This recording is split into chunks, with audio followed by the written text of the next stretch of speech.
क्या जो है वन नेशन वन इनकम पर काम होना चाहिए।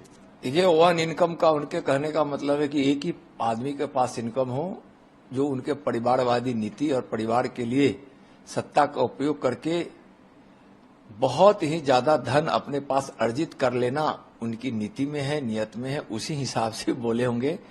वन इनकम की बात वह कर रहे हैं।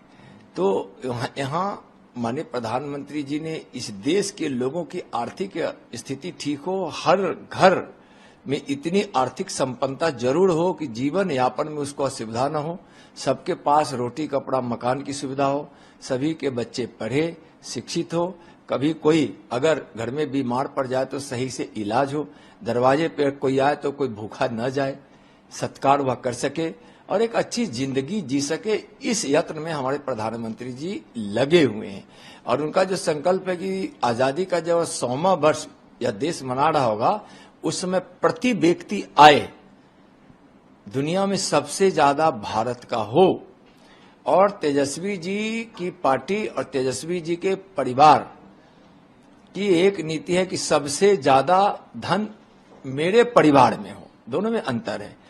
One election one nation one election की जो बात हो रही है, यह आप सोचकर देखिए कि देश में अलग अलग यानी कि हर महीने किसी न किसी राज्य में हर वर्ष में चुनाव होता है।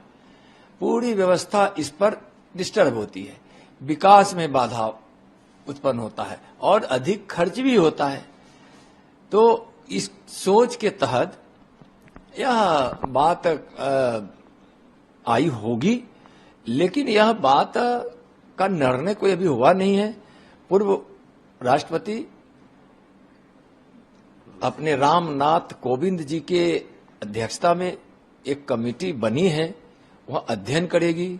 इसके अच्छे परिणाम या बुरे परिणाम सबका अध्ययन करके रिपोर्ट सबमिट करेगी।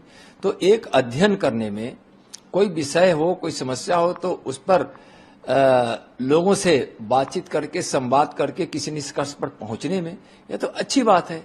इसको अगर कोई व्यंग के रूप में लेता है तो यह तो बहुत बुरी बात है। इसका मतलब है कि इरादे ठीक नहीं हैं, उनकी सोच ठीक नहीं है, उनकी नीति में कहीं न कहीं खोट है।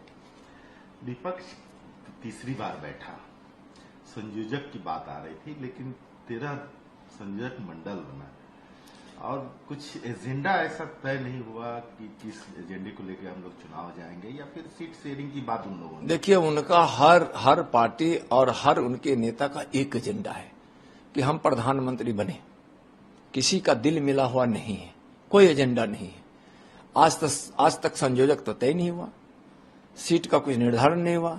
लोग बैठते हैं, प्रधानमंत्री जी को कोसकर भारतीय जनता पार्टी की शिकायत करके उठकर चले जाते हैं।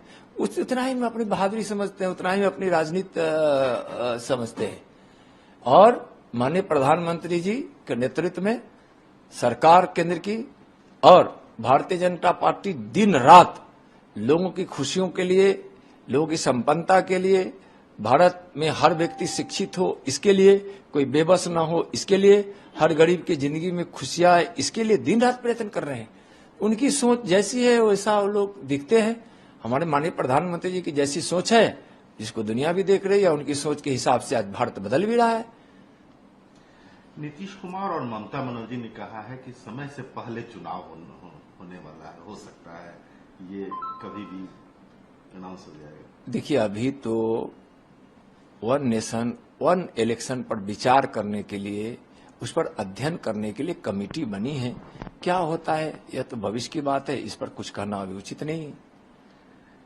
ये अभी राजभवन में और शिक्षा विभाग में टकराहट हो गई। दोनों लोग अपने अपने स्तर से विश्वविद्यालय को, वीसी को आदेश पारित कर रहे हैं। टकराहट की स्थिति है, जबकि कुलाधिपति सर्वसर्वा होते हैं। देखिए, कुंभकर्णी नींद में नीतीश जी सो हुए हैं।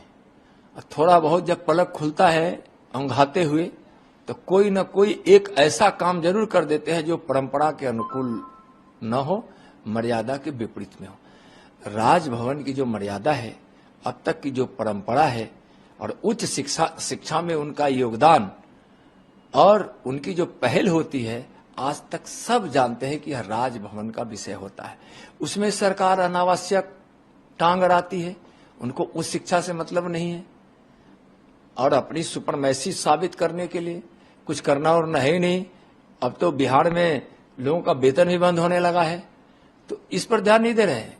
विधि व्यवस्था गड़बड़ है, रोज हत्या दुष्कर्म डकैती हो रही है, उस पर उनका ध्यान नहीं है, और राजभवन पर भी रह जाते हैं।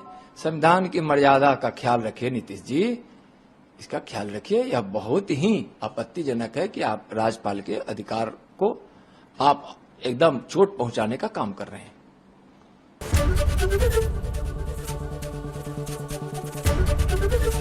एबीपी गंगा, खबर आपकी, जुबान आपकी।